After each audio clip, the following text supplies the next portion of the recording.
Ladies and gentlemen, please welcome David Alexander and Ted Gerard to the stage.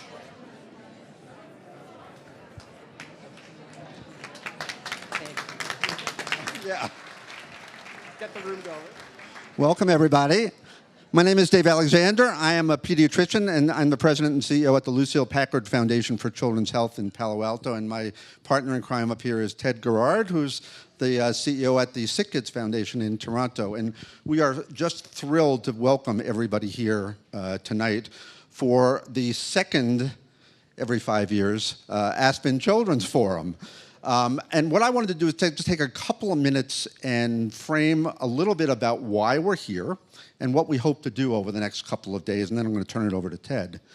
So some of you in this room were with us in 2012 when on a very rainy night we got together and started talking about what would it be like if we lived in a culture where children were really our highest priority. What would that look like? And we used a process back then called scenario planning, which is a kind of strategic planning that I had never been aware of before, but basically looks at all sorts of alternative versions of the future and tries to figure out in those alternative futures, what are the important things? And in all the alternative futures we looked at, it turned out that the most important thing to raise the priority of children and their health and well-being was something that we didn't have then and don't have now, which is a leadership voice speaking on behalf of children. That's what was needed. And there was a lot of energy in the room at that time, but we didn't have a vehicle to really act on all of that energy. So here we are again, 5 years later, and we are in one of those futures now. And just like all the other futures we looked at, we need a voice for children. Now, why do we need a voice for children? In some ways, things have never been better for kids. And if you look at what goes on at the institutions that brought most of us here, our children's hospitals, there have been advances in healthcare that I'm an old pediatrician, but I'm not that old. Things that would have been unimaginable to me when I started my career are routine now. There's a Paul Simon song that was written 35 years ago about a rare pediatric condition called bubble boy disease, called the boy in the bubble. And he talked about the fact that these are the days of miracle and wonder. And we are living in those days from the medical point of view today, and that disease is now curable. So in some ways, these are great times for kids. But in other ways, kids are extraordinarily challenged. And we'll spend the next day, tomorrow, largely focusing on some of those incredible opportunities that are happening through science and clinical care. And we'll also be talking about some of the challenges that kids are facing. So that's what we're going to spend tomorrow doing. But what we want to do over the course of this time is to really be very intentional about this. This is not just about hearing a group of incredibly talented and incredibly intellectually stimulating speakers over the next day. What we really want to do is hope that some of you will leave here wanting to actually do something to create that authentic voice, that leadership voice for children. So when we started to plan this meeting, one of the things that we wanted to do was to, first of all, think about what that world would actually look like. Because the last time we said, well, kids are going to be a high priority, but we didn't really know what that was. And we brought a group of people to help plan this meeting and also try to actually put some details around what that world would look like.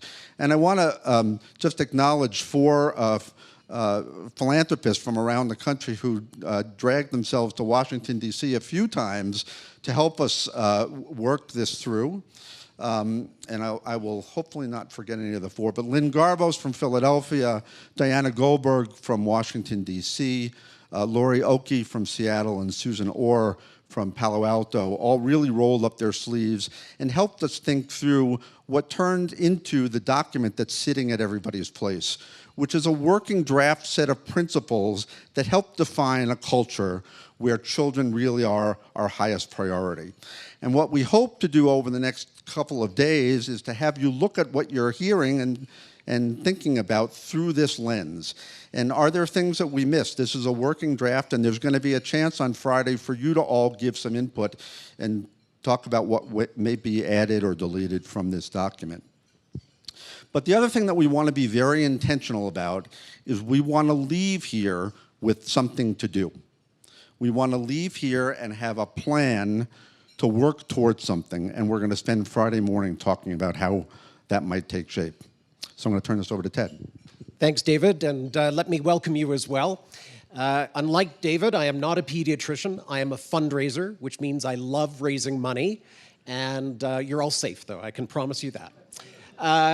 I also happen to chair the Woodmark Group Board of Directors, and for those of you who don't know, Woodmark is an association of 26 children's hospitals across North America, and our job at Woodmark is really to help build capacity of our member hospitals to raise money to support children's health through our hospitals.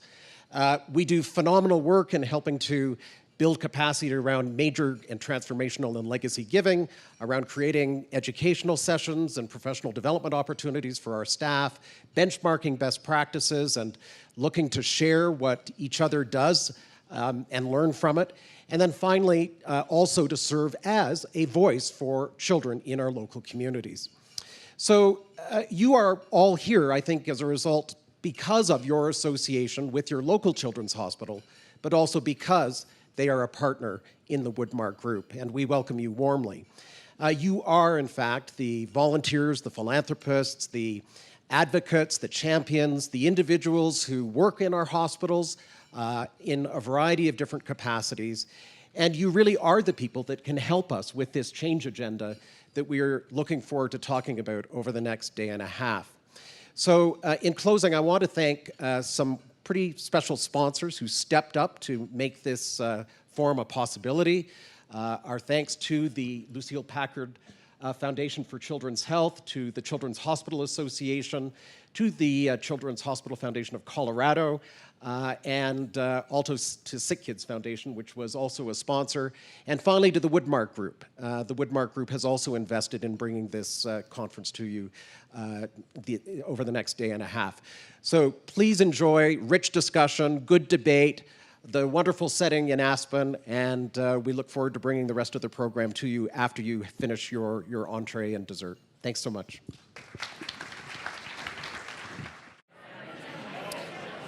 Ladies and gentlemen, please welcome Jane Wales to the stage. Good evening. Good evening, and welcome to the Aspen Children's Forum. We're so delighted to be hosting this again this year. I'm Jane Wales. I'm Vice President of the Aspen Institute. And tonight what we're going to do is set the stage for our conversations over the next day and a half and talk a little bit about the policy context, the demographic context within which we would seek to advance a children's first agenda, but also talk a little bit about the moral imperative as well. But I wanted to first add a footnote to Dave and Ted's remarks because I think they downplayed their own role, which has been such an important one. Back in 2012, when the Woodmark Board came to us and asked if we would co-design a program on children's health and well-being with them, we asked, well, gee, what are the big issues, the big opportunities, the big breakthroughs, the big issues in children's health? And they each went sort of down the row, each person talked about an extraordinary scientific breakthrough or a great technology innovation or a social innovation in the way care is delivered or a change in public attitudes when it comes to children's well-being, car seats, secondhand smoke, helmets in playing sports. But when we got to Dave, he said, well, the big issue we face is that what we say we care about is not what our actions would suggest. There is a gap between what we say is our commitment to kids and what we actually do. And we really mean it when we say we're committed to kids. But somehow, when you look at society's choices, in the end, there's this gap, and it's a gap we need to close. And that was a pivotal moment, Dave, in everybody's thinking. And Ted was remarkably supportive throughout. Were it not for Ted, oh my gosh, he really helped us think through that program. But when I asked Ted at that moment, well, what difference would it make if we put kids first? What would be different? What would our research priorities be different? Would delivery of care be different? Would our policies change? And I thought he'd give me a nice manageable list to work from, and he simply said, everything would be different. And so that's why we're all here today, is because Ted and Dave and Mark Wietecha, who has joined in the effort, have been really committed to figuring out what does it look like, what would a Children's First agenda look like, and how can we work together to achieve that agenda.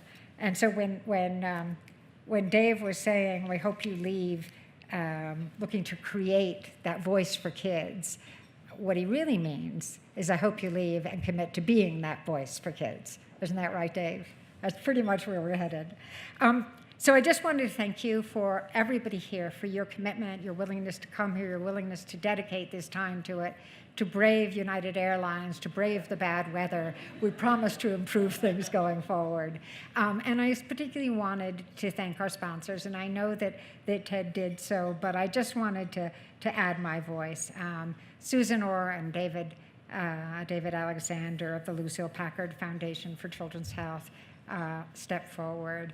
Ted Gerard and Katie Taylor of the Hospital for the SickKids Foundation stepped forward. And in the case of Ted, he's also chair of the Woodmark Group. And we want to thank all the trustees of the Woodmark Group for making this possible. And to Marion for keeping the trains running on time. I don't know where Marion is. She's probably making sure a plane lands at this moment. But and of course, Mark of the Children's Hospital Association. He's been remains this extraordinary voice for kids in the halls of Congress. And we want to thank Steve Wietecha of Children's Hospital Colorado, along with Jenna Hausman, but also Paul Viviana of Children's Health Los Angeles, Children's Hospital Los Angeles, for being a generous sponsor. And we really should thank, as Dave did, Lynn Garbos and Laura Oki, who are both here and helped plan every piece of this agenda. I want to turn now, though, to one of our biggest sources of inspiration, and that's Katie Taylor.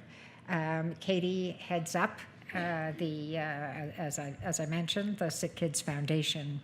Where she chairs the board. She also supports the Hospital for Sick Children in Toronto, which is what the foundation does. She's the former president and CEO of the Four Seasons, those wonderful hotels and resorts, and currently chair of the of the board of the Royal Bank of Canada, which is Canada's largest banks. So I'm going to ask you now to please join me in welcoming Katie Taylor to the stage.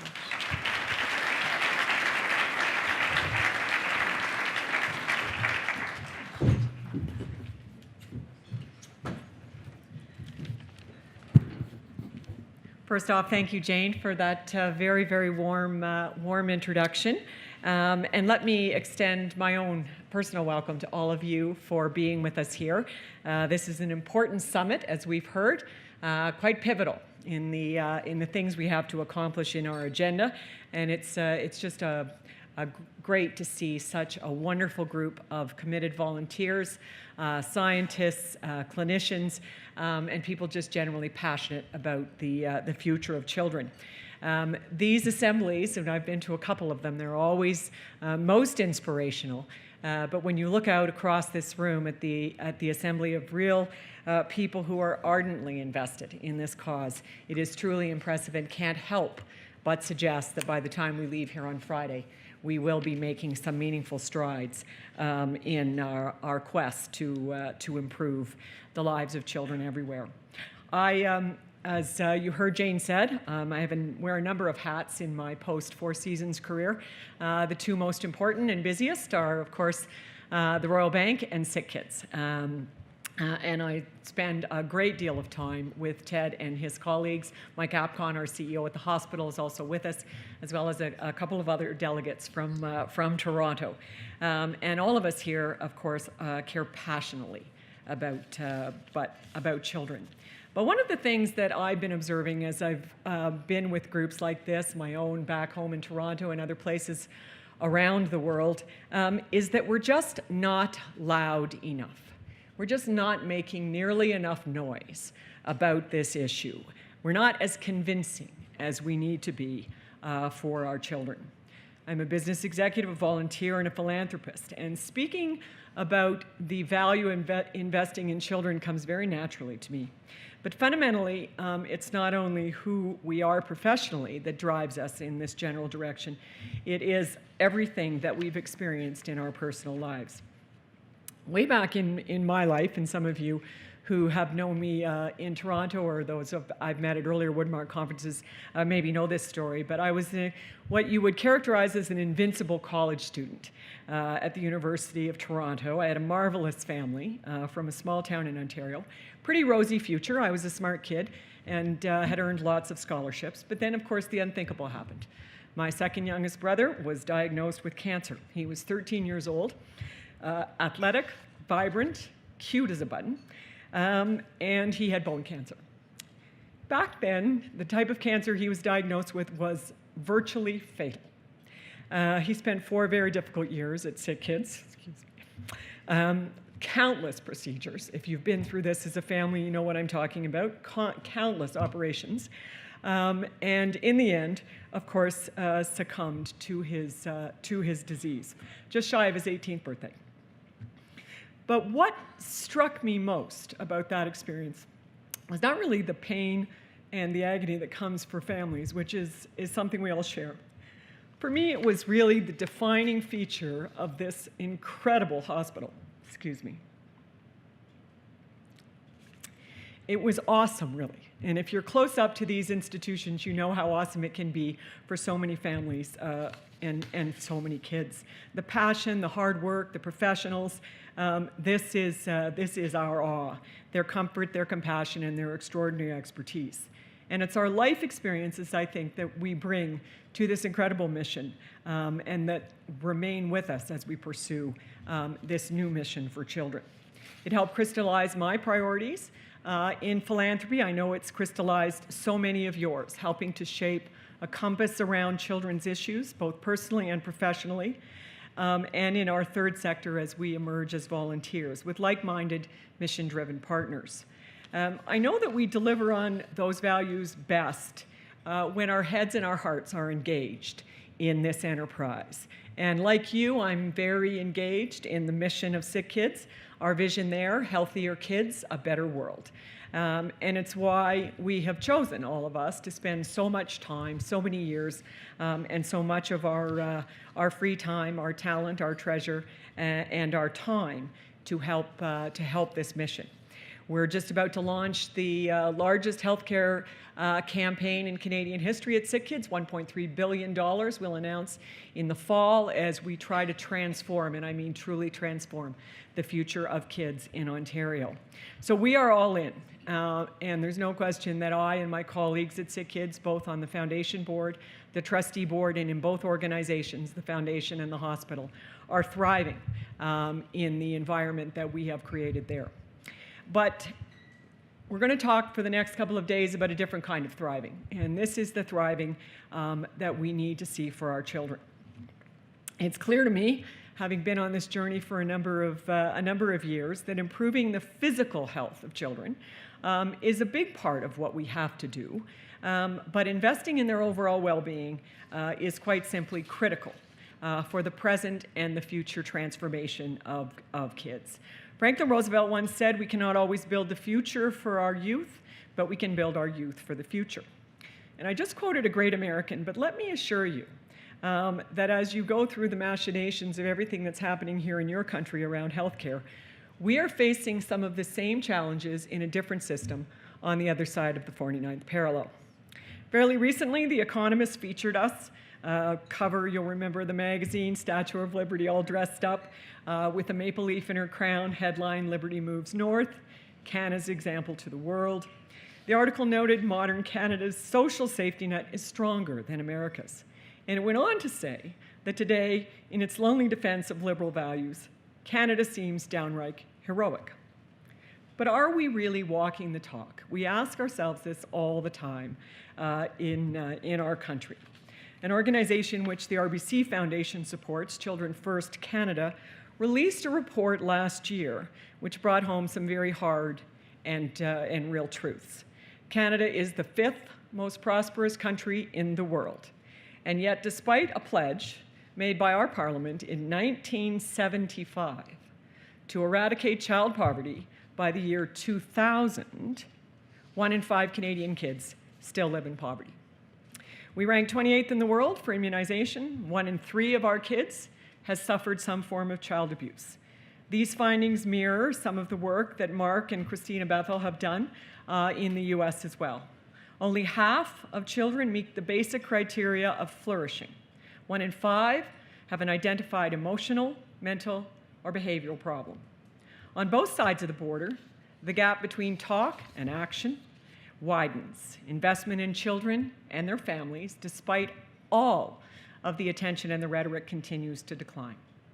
All this while children's needs are growing and becoming more complex. Challenges increasing dramatically. We all know about this. Diabetes, obesity, and mental illness, just to name a few. And then, of course, the intractable issue of poverty, which remains the main social determinant of children's health across the globe. The data in both of our countries suggests that we are failing many of our children. And while the long-term benefits of investing in children may not surface for years, the connection between children's welfare and long-term sustained economic growth is very real. Children and youth may be just 20% of our population, but they are 100% of our future. We all know this.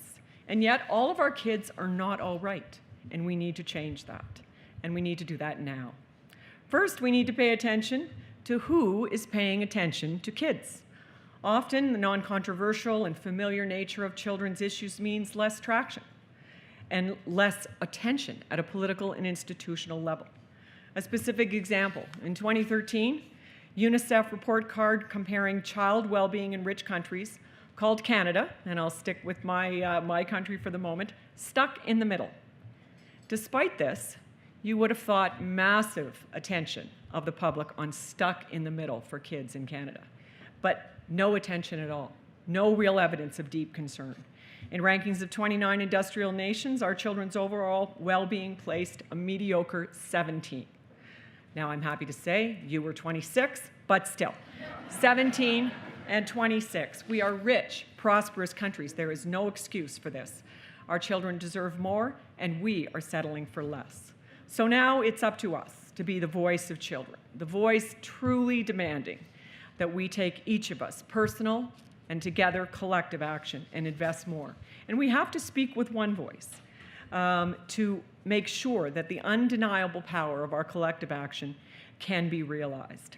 Ours must be the voice that pricks our overinflated public perceptions about the state of childhood in our two countries. It must be the voice demanding change. Nothing we do for our children will ever be wasted. Investment in their well-being offers us the best return on ensuring a strong economy and a healthy nation.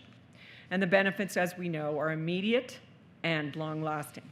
Increased capacity for success as adults, reduced healthcare costs, and overall public costs that are so associated with false starts in childhood.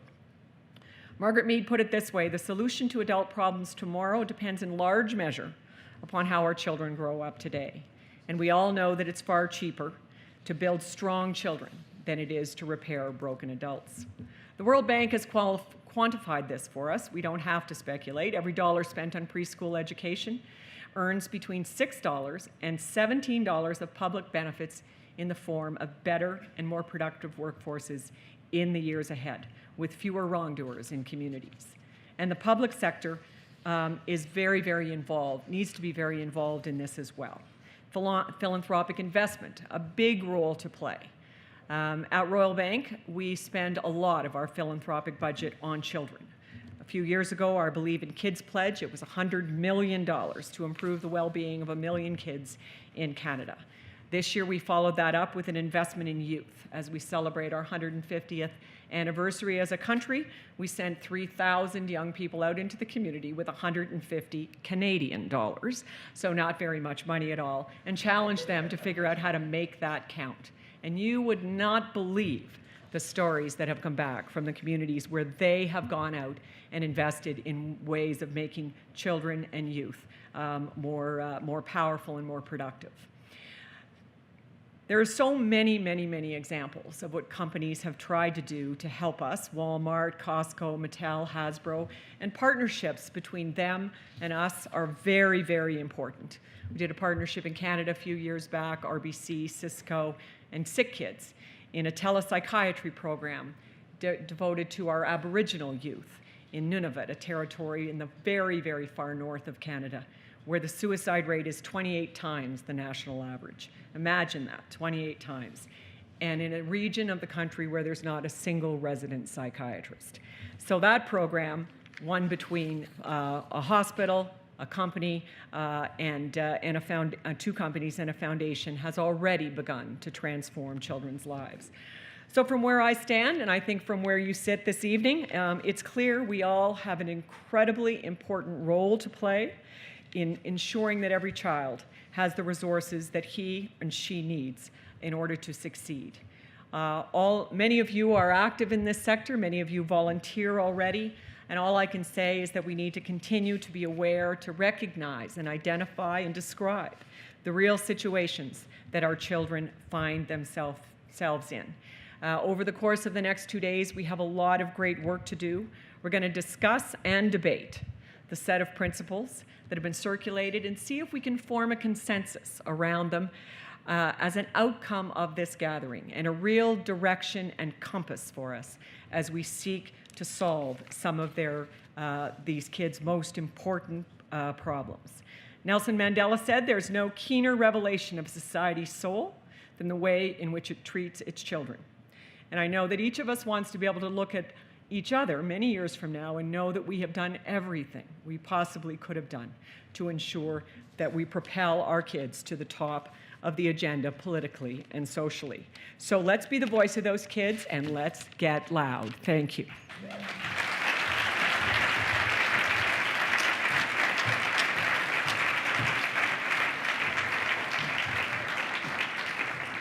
Thank you so much, Katie. In the wake of the 2012 conference and in anticipation of this, the Lucille Packard Foundation commissioned a study on demography in our country, in the United States, and how it affects the role of kids and how we serve kids. It's entitled "The New Importance of Children in America." We sent copies to each of you, so I hope you got them, but now you get to hear from the author himself. So Dowell, if you would come up. Dowell Myers is a professor of policy, planning, and democracy at the University of Southern California. He specializes in demographic trends and how they inform policy, and we're going to hear from him now.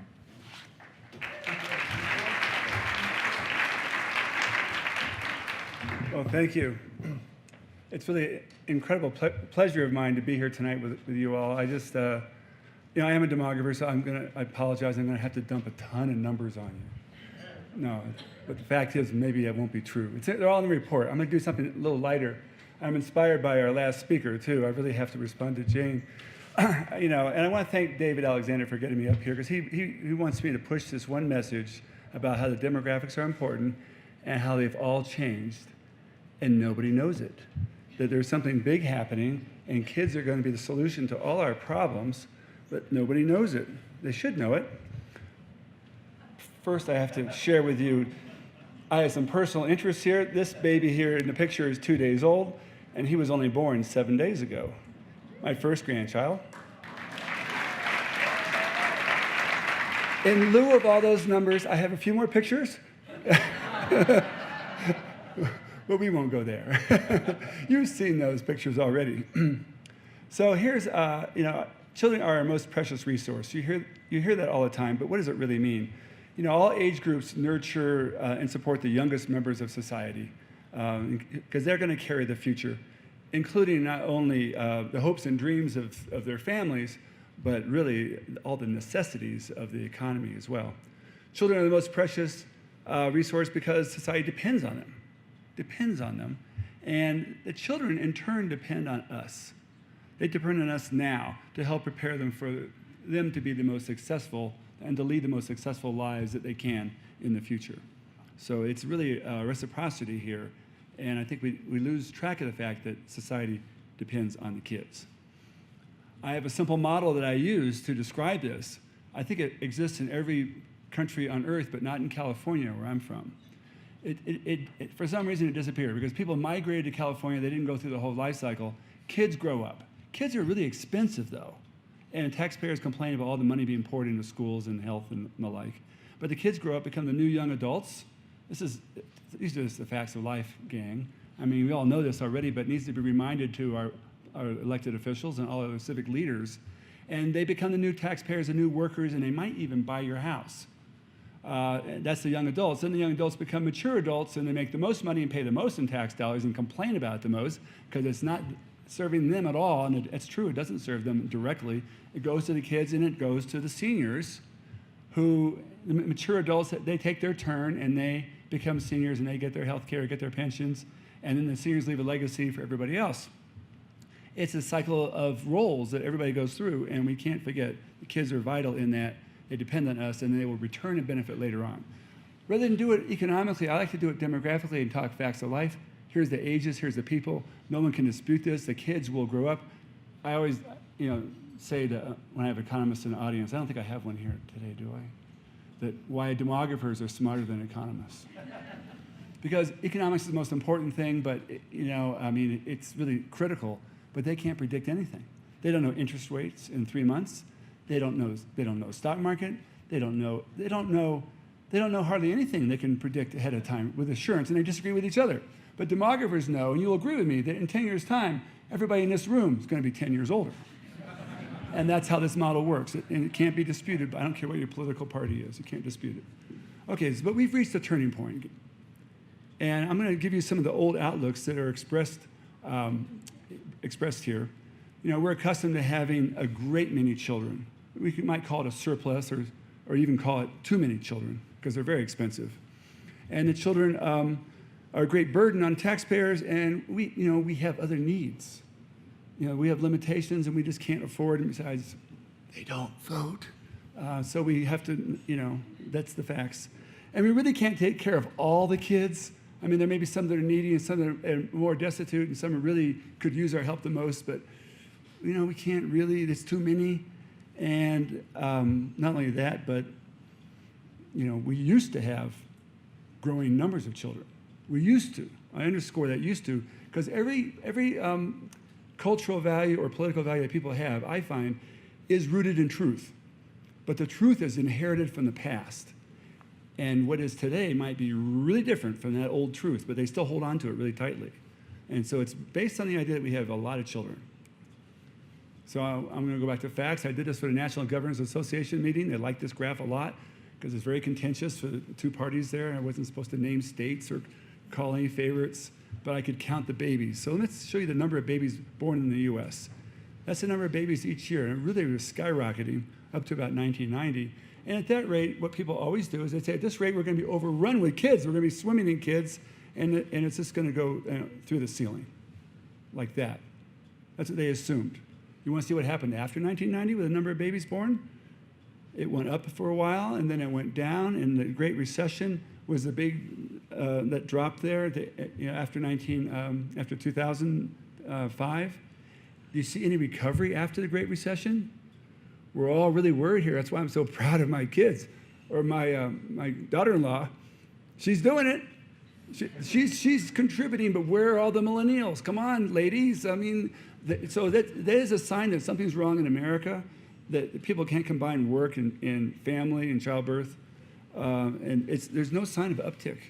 And so the projection is unclear, but it looks like maybe that, which is not very helpful. So there's not a lot of kids coming. Well, I'm not really arguing we should make more kids anyway, because I'll give you the truth of this. The bloody truth is that if you did have more kids tomorrow, it would take 25 years for them to do us any good.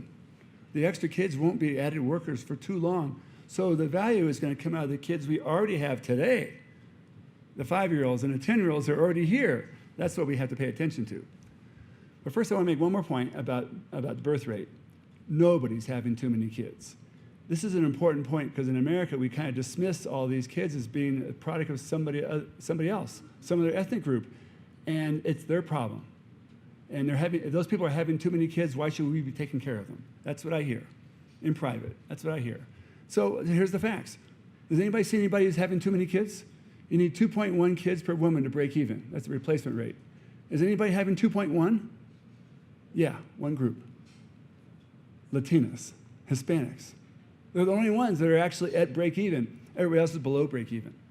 So we have a shortage of kids. There's nobody having too many kids, so I don't want to hear that story anymore. All right. So this all adds up to a major age imbalance. This is where we end up. Then we have a shortage of children. It accumulates each year. And in the report, it describes this in more detail, but here's a simple diagram. This is a half of an age pyramid showing 1970, and you see you have relatively few elderly and a lot of young people at the bottom. I paint the baby boomers dark green. Those are the good guys. Those are my cohort. And I circled a couple of age groups in particular, and there's like 3 times as many young kids there as there are people retiring in 1970, 3 to 1. And here it is in 2030 from the Census Bureau projections. Baby boomers have gotten older, and lo and behold, the kids really haven't increased at all. And in fact, there's no difference at all between the number of kids and the number of old people. So what it comes down to is we actually have way too many old people, but they're not going away, and they are going to keep voting. I'm going to keep voting. And so we have a different age structure, and it requires a whole different outlook on the kids. Not enough kids. And that means we count on children growing into adult roles, but we take that for granted. And they assume there's going to be plenty of kids, and they're not. What if there's a shortage of children? What does that mean?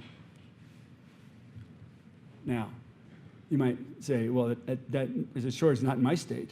That must be somewhere else. So the report is full of charts showing all 50 states. I'm just going to show this one chart of all 50 states, including the US. And here's the growth in number of people over 18, all adults over 18. And you see in the US as a whole, it's about 18% growth since 2000, between 2000 and 2015. And it's grown in every state, not so much in the Northeast, a lot more in the West and the South. And if I could see better, I could pick out Colorado on here. But that's not what's relevant. What's relevant is how many kids are there? Here's the growth in kids. It's gone negative in every state in the Northeast. It's negative in parts of the South and Midwest. And in every state, there's twice as much growth, at least, of the adults as there are the kids. Nationwide, it's a 9-to-1 ratio. 18% growth in adults, 2% growth, or 1.9% growth in kids. That's not going to work. There's way too many older folks, not enough kids. So the only solution here, I'll just show you the ratio of seniors to working age was flat for a long time. Everybody fell asleep because it wasn't an issue. And you want to see the next 30 years? That's the ratio of seniors over 65 to all working age. There's twice as many, which means every kid who's going to grow into working age, every kid is twice as important. They have to carry twice as much weight. Every kid has to be twice as strong, twice as productive, twice as well cared for as before. So here's the implications. They're huge for children. Young adults are going to be in supreme demand. The baby boomers are retiring. And they're going to come from today's children. This is not rocket science, the facts of life. And the children are going to grow older. There's a little bit of help from immigrants, but most of it is from our native born. And every child is going to be assuming twice the societal importance as before. And neglected minority youth have a special advantage because they, in particular, their potential can really be elevated, and that's a hidden resource that we have not paid enough attention to solve our problem. So welcome to the 21st century. So how should we think about our children now? Now that there's a shortage like this, how should we think about it? It's an urgent situation. It's not like before. Everybody has old habits. Throw them out the window. How can society prosper? My time is very short. You have to read the report to see the details here. But I'll just say that once the problem is recognized, that the solution should be fairly obvious. But it's going to require us to view children as twice as valuable as before, and that every child deserves more careful nurturing to reach their fullest potential. So we face a paradox, though. I have to acknowledge the paradox. If the children aren't growing in number and the seniors and everybody else are growing in number, shouldn't we give more money to the people who are growing and not the ones who are shrinking? How can you justify that? That's what everybody's going to say to you. And the answer is exactly. Of course, but we must do the opposite of what you say, because every kid has to be twice as productive now. Every kid is twice as precious because they are fewer in number and you are too many. And you depend on the kids. That's what you have to tell them. So we're not doing very well by the kids. I won't go through these highlights. I'll just say child poverty has increased in every state. It's in the U.S. It's gone from like 20% to 25% in poverty since 2000. That's not good enough. And education spending is uneven across the states. Some states are doing better, some are doing worse.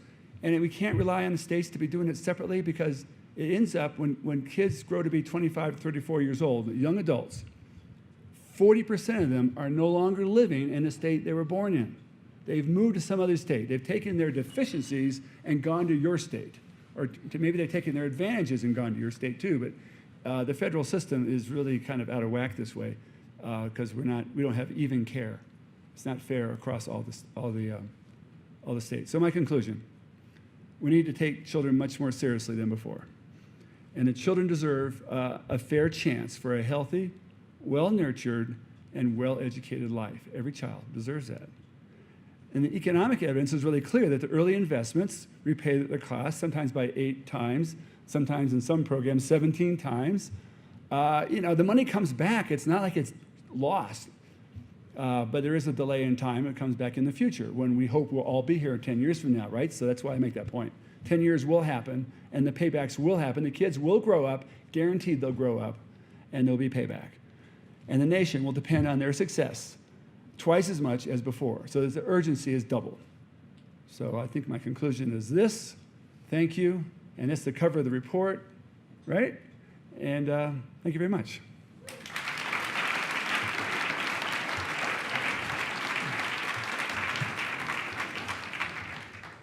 So we're going to turn to a far more baffling subject and turn to Mark Wietecha, who heads up, he is the CEO of the Children's Hospital Association. He's the extraordinary voice for children in the halls of Congress. I'm amazed that he's here, because I'm sure he's up to his eyeballs in repeal and replace, but he represents, 200 hospitals now, and a lot of other pediatric programs throughout the country.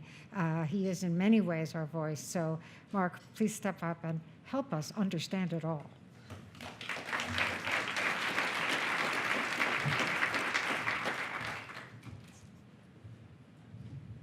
Well, thank you. I appreciate, Jane, your kind comments. And I wanted to tell you how happy I am to see all of you here. It really is a great gathering, and we actually need to be together. And so I'm going to use my 10 minutes. Notice my little clock hasn't started yet, so they're giving me a few extra seconds. But use my 10 minutes to talk a little bit about the role of public policy in creating a children's first environment in the United States. And what I'd like to do in my few minutes is to really tell you a story of the last couple of years of my life in Washington, and how we started and what we learned and where we are, and share that with you as maybe a beginning and the end of tonight, but a beginning for the next couple days. So I came to Washington from the private sector. I spent 27 years in private and public equity on the advisory side. Never held a government position, never worked in an association. So I kind of arrived as a accountability and numbers guy. And I thought, well, we need to do something transformative to children. Let's start with what we know. So we know there's 33 million US kids in the Medicaid program. And we know another 6 million kids are in the Children's Health Insurance Program. So 39 million children are in the public health sector. It's half the kids in the United States. And more children in the United States in public health care than there are people in whole population centers in Europe. So it's a big group. We know early childhood intervention produces significant improvements in child health, and we know healthy children become healthier adults and contribute. So it would occur to me in my early days, just as you just heard Dowell talk about this, that we can create a business case for the country. There's a return on investment. We put dollars into kids' health. We have a long-term return that's good. We ought to be able to take this to Congress and win over the Economist legislators. All sounds kind of straightforward. So the next step was to enlist Christina Bethel and her colleagues in Baltimore who have the data on adverse childhood experiences so we could set a baseline. And then to make sure we had our facts straight on the status of kids' health, we ran a national survey of 2,000 adults and kind of set another baseline. So we wrote this up. We went out and socialized it with legislators, and what do you think happened? Like nothing. Nothing. There was no priority for this. The Economist legislators said, well, this is the most formative thing I've ever seen. This is really important to the future of the country. And everybody said, well, we like kids. But fundamentally, there's no priority for this. So I was a little bit sobered, but not daunted. And I went back and said, well, all right, what are the greatest social policy achievements in the history of our country? And what can we learn from those? So to do this in a short order, I consulted the wise advisor and the cheapest one available, which is Google. And Google provides this list for you in 0.3 seconds. And we love lists, don't we? The top 20 children's hospitals, the top 10 transformative foundations. If you're in Aspen, the top 5 restaurants. But Google produced the top social achievements of the country. And here's what they look like. Number 1, Declaration of Independence. We will be a free people, democracy. Number 2, we're going to have equality. The Voting Rights and Civil Rights Acts, we all matter. And number 3, the social safety net, the things that provide retirement and healthcare coverage for the old, the poor, and the vulnerable. We care. So the biggest things we've ever done almost certainly had some kind of return on investment attached, but they don't sound like a business case, do they? They sound like things like we're free, we're equal, we care about each other. So you start to think, well, how do we fit children into this environment? Because it's not a matter, I don't believe, of dollars and cents. Yes, we need to run an accountable country, and yes, we need to balance our budgets. But at the end of the day, the biggest things we've ever done as a nation, and for those of you who are Canadians, I would argue the same is true for you, is we've recognized the fact that we rely on each other, that we are related, that we are connected in a single society. We need our kids and they need us. So this is really a matter of a cultural change, is it not? It's not completely about exquisite policy. There's a person who's very dear to me who sometimes reminds me, sweetheart, you have to go to where the juice is. And she's right. The juice is not in public policy. It is in social transformation. So what I'd like to suggest as part of our thinking over these next 2 days as we're in the beautiful rainy mountains of Colorado is that if you look around the room, the beauty of this meeting is actually all seated here, right? We have the brilliance and the capacity in the room to make this change happen. You, each of you individually and as a collective, can do this. That should be an exciting thought. I ask you consider it as we go through the next days. Think about it and help us make the improbable possible. Thank you.